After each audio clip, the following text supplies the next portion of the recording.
Hello everyone, welcome to this news hour on Equinoxe television live from our headquarters in Cameroon's economic capital, Douala. I am Babla Jonathan. Panic-stricken Douala city dwellers escaped a possible explosion in Bonanjo after police officers asked them to quit the area following the discovery of a suspicious parcel in the area.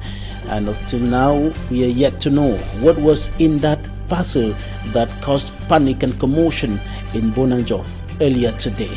And out of the country, airstrikes in Tigray capital, in the Tigrayan capital in Ethiopia, has left at least 6 persons dead and more than 20 others wounded. And a fourth day of protests against the coup d'etat of Monday in Sudan continues. Stay with us.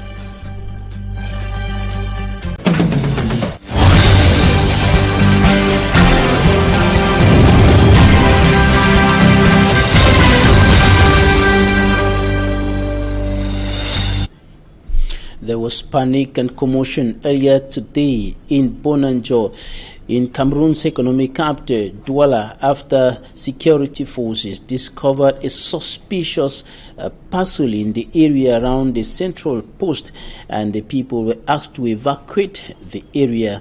Until now, we're yet to know what was in that parcel that provoked panic and commotion in the heart of Cameroon's economic capital, the administrative headquarters of Cameroon's economic capital. Take a listen to this witness.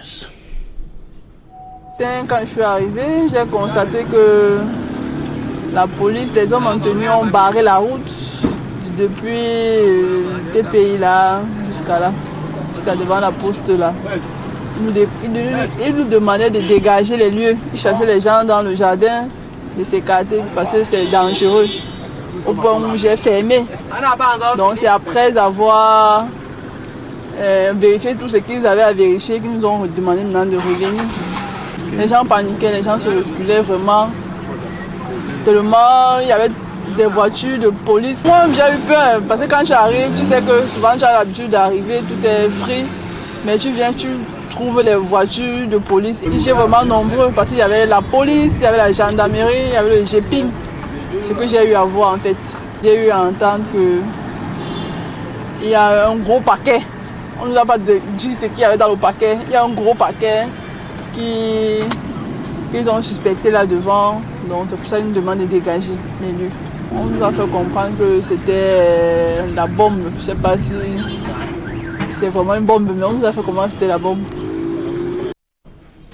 An inhabitant or one of the city dwellers who witnessed what happened today in Bonanjo speaking there, and I reiterate that until now it is not known what was in that large parcel discovered by security forces, and because of the fact that it was suspicious, the security forces had to ask the people to quit the area.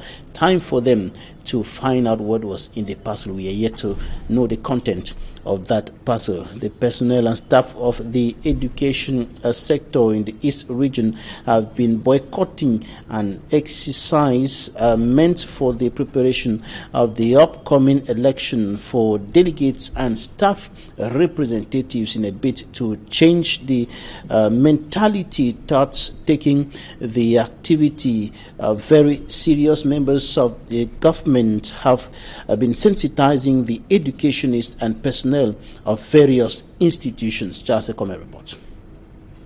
At the time when the preparations for elections of delegates and staff representatives in the East region is on the way, personnel of the education sector in the region seem to be boycotting the preparation exercise. Les travailleurs eux-mêmes n'ont pas suffisamment connaissance de l'importance.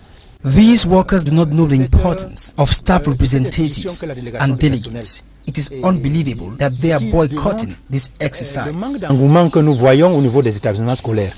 Les travailleurs se comportent comme si cette activité n'avait pas de place. In a bid to sensitize workers in the education sector, the Syndicate of Private Teachers held a meeting with delegates and staff representatives so as to get informed on the importance of this initiative. Nous avons pensé venir à Bertois We came to Betua to share the importance of this exercise so we can avoid confrontations between delegates, staff representatives and employees like in the past. The main topic of discussion was centered and focused on the abuse of power by administrative authorities towards their subordinates. Les délégués qui seront vraiment choisis par We think that the delegates who will be voted in the nearest future will be competent enough and will respect the rights of employees. dans l'exercice de cette fonction. According to the Syndicate of Private Teachers, there should be a social climate of trust between delegates and employees in the nearest future.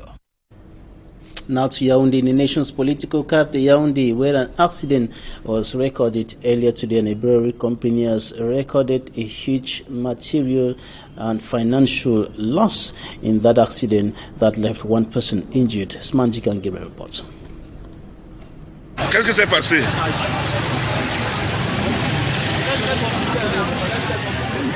A traumatized driver after narrowly escaping from death. Le chauffeur. At the other end, the population of Eban Meyos in Yaoundé are jubilating as they consume free drinks. This was as a result of an accident that occurred at Eban Meyos this Thursday. The lorry was moving at a very slow pace when suddenly it went off the road. Maybe the driver was tired and sleeping. When he realized himself, he immediately came back to the road, and due to the weight of the drinks on the lorry, it tumbled off.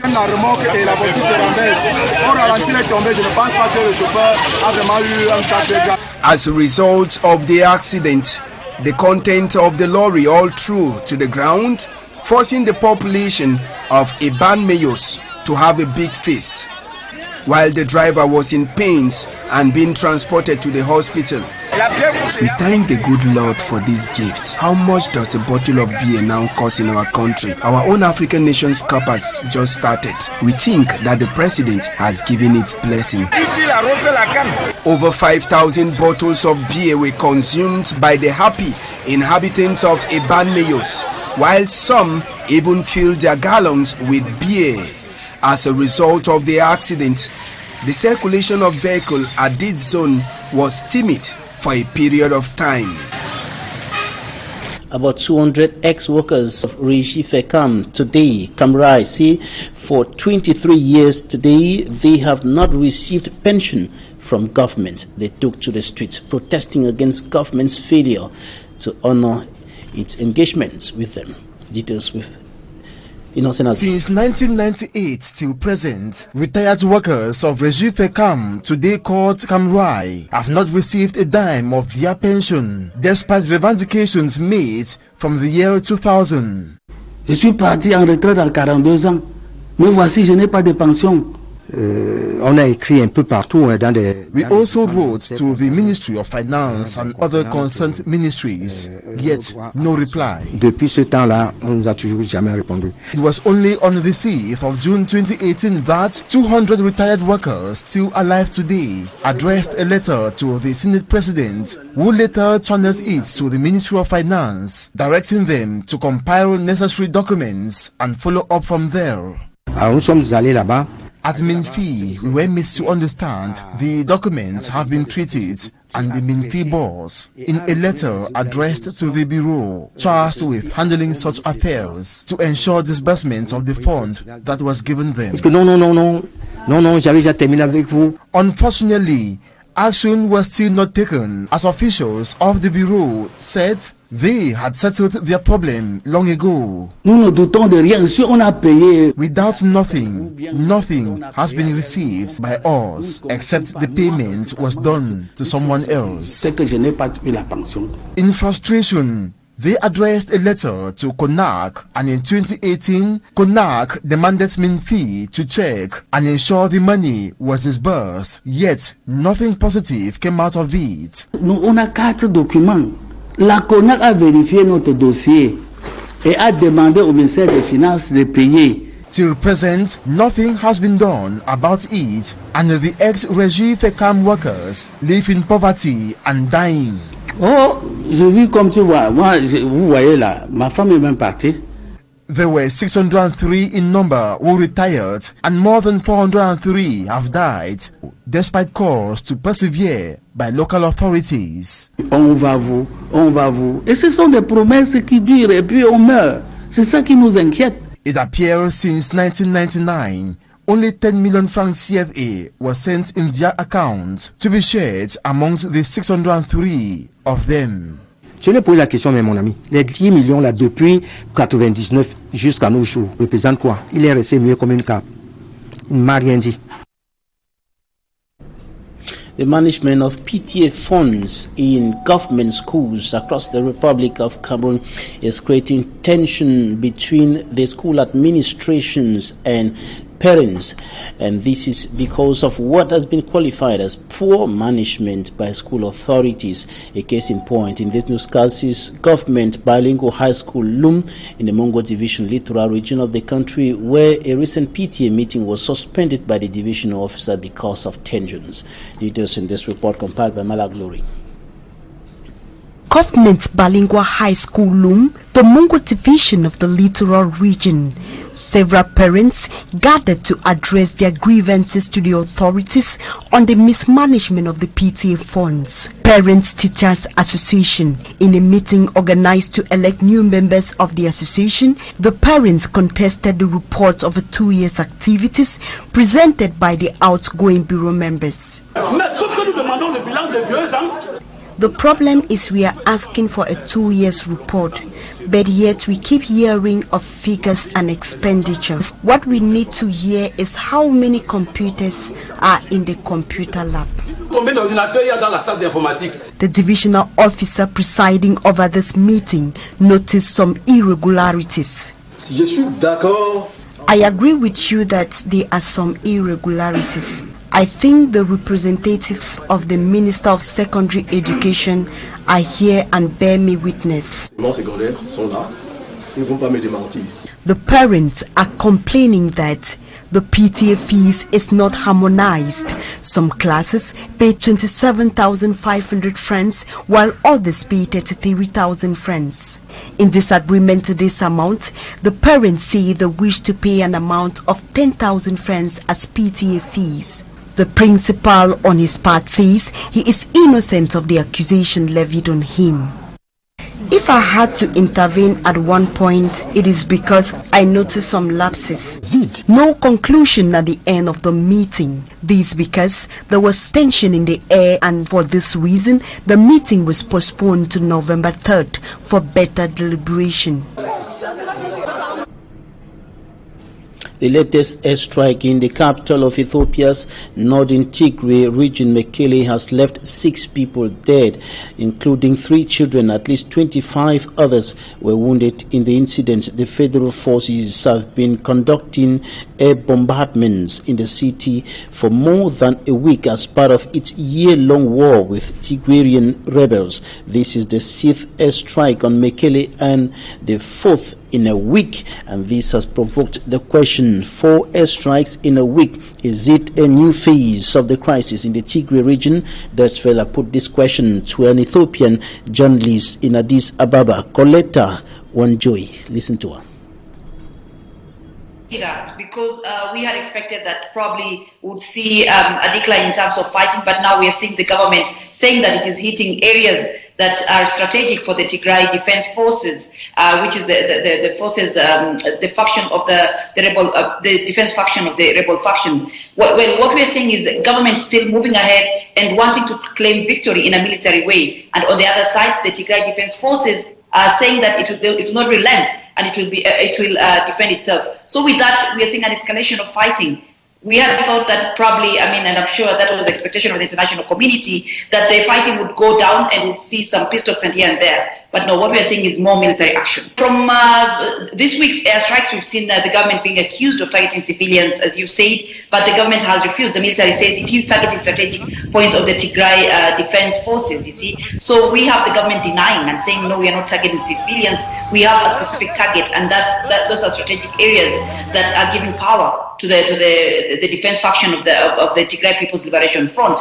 Well, so the government is denying, but we're seeing the United Nations also saying that civilians are being affected. According to the United Nations figures, there are about 5.2 million people who desperately need aid. They have been able to reach, WFP has been able to reach at least 2.3 million or so.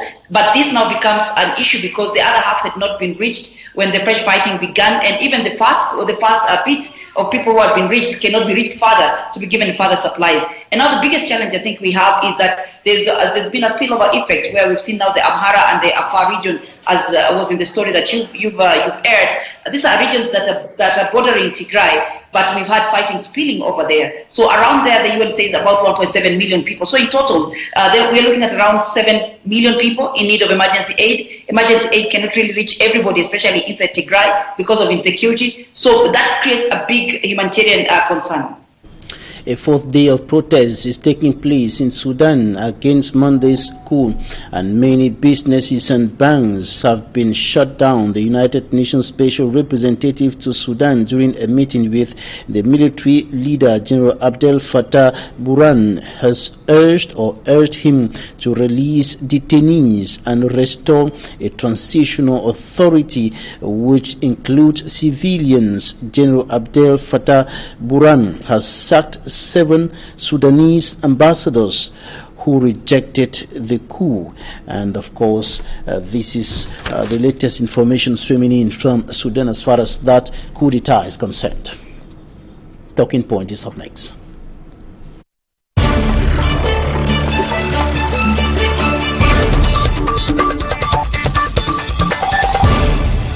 Thank you for staying with us in Talking Points. Today we are receiving Mungusi Kingsley. He's a financial consultant, business and financial management expert. You're welcome. Thank you so much, Mr. Babila. Thank you to all the Equinoxe viewers. We are once more happy to be here.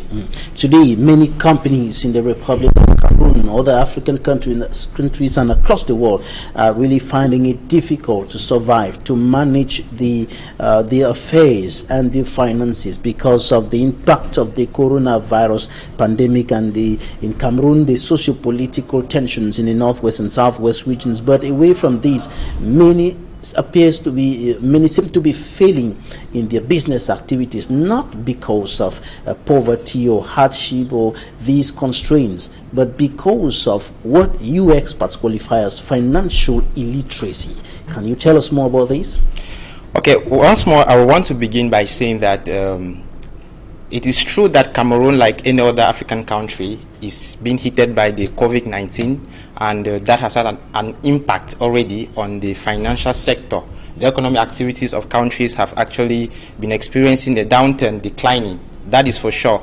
But far from that, one of the major reasons for the low level of economic growth of countries, of less developed countries today, and I say Cameroon is one of them, is because of just the fact that there is the high level of illiteracy, financial illiteracy.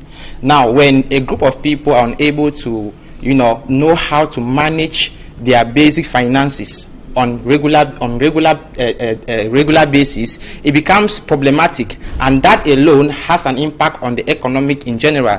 And that's why we are here to educate people to be able to look at those aspects that has to do with raising finances, managing those finances, and boost economic activities. And that is why we are saying that to be able to come out of this dismay that Cameroon is faced with, you can talk about the impact of the Anglophone crisis on the finances, on the financial sector. That is for sure. Giant companies like giant companies have laid off workers and all of that, and you discover that most companies are experiencing financial crisis, and that explains reasons why I think that is a call for concern, and we need to diagnose this. A question we should be asking ourselves: what are the causes of financial illiteracy? How can a country like Cameroon, with its educational system, be able to remedy this situation, put in strategies on how to solve this financial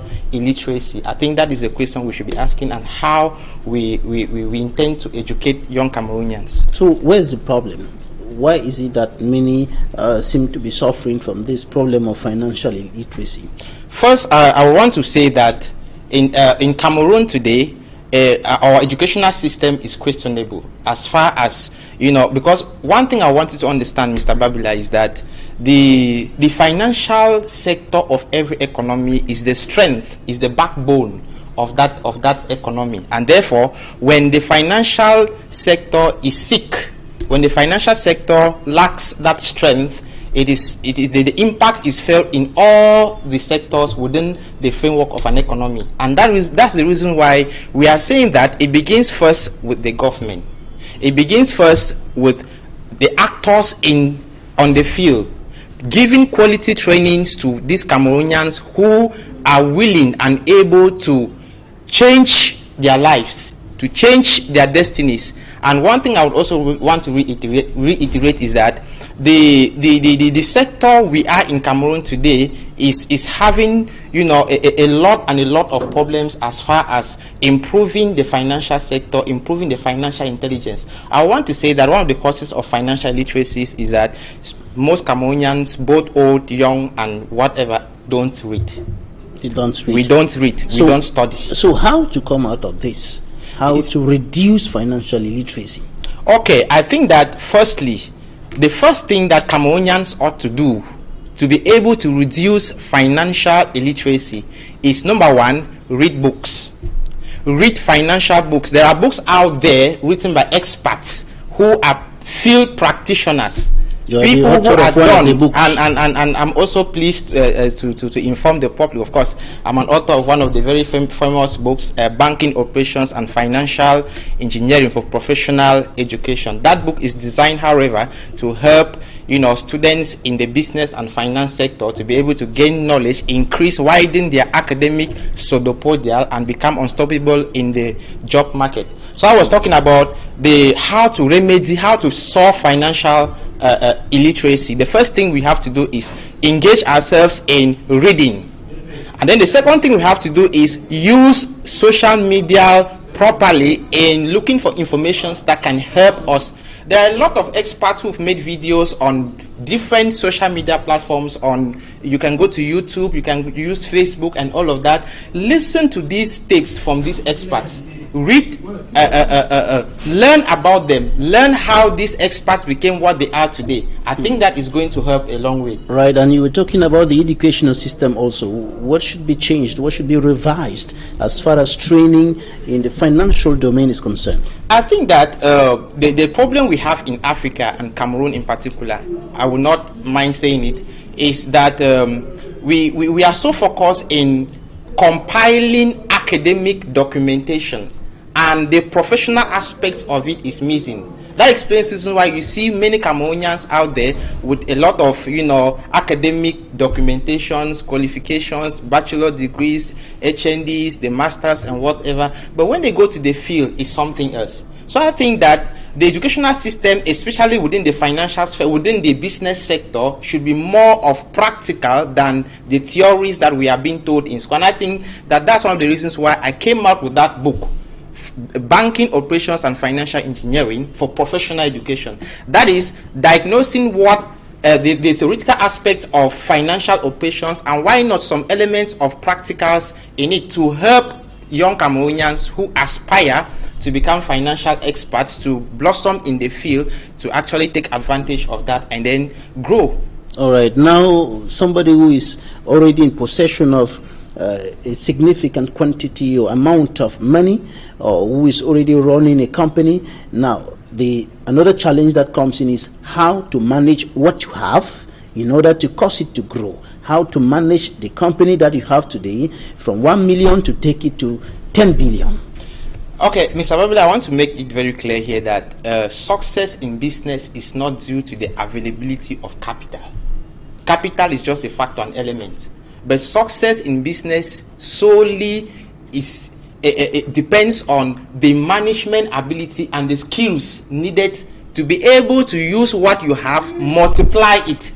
So I think that most people think that when you have the capital in a business, you're going to grow. No, you will grow, but the management technique, the management aspect of it is very, very important. I think that we should focus more on that. All right, thanks so much, Munguse Kingsley, financial consultant, business and financial management expert. We'll certainly have another opportunity to get into details, greater details of these very important issues. Thanks so much for your time. Thank you to Mr. Babila. Thank you to all the Equinoxe teams. Thank you to my family and friends. We just want to say that success is all about how you program yourself. And finance is the key. Thanks. So always think about that. Thanks, ladies and gentlemen, for staying with us. That's it for today. Coming up next, live from Cameroon's political capital, Yaoundé, La Presse dispute. And after that, Equinoxe. Stay with us.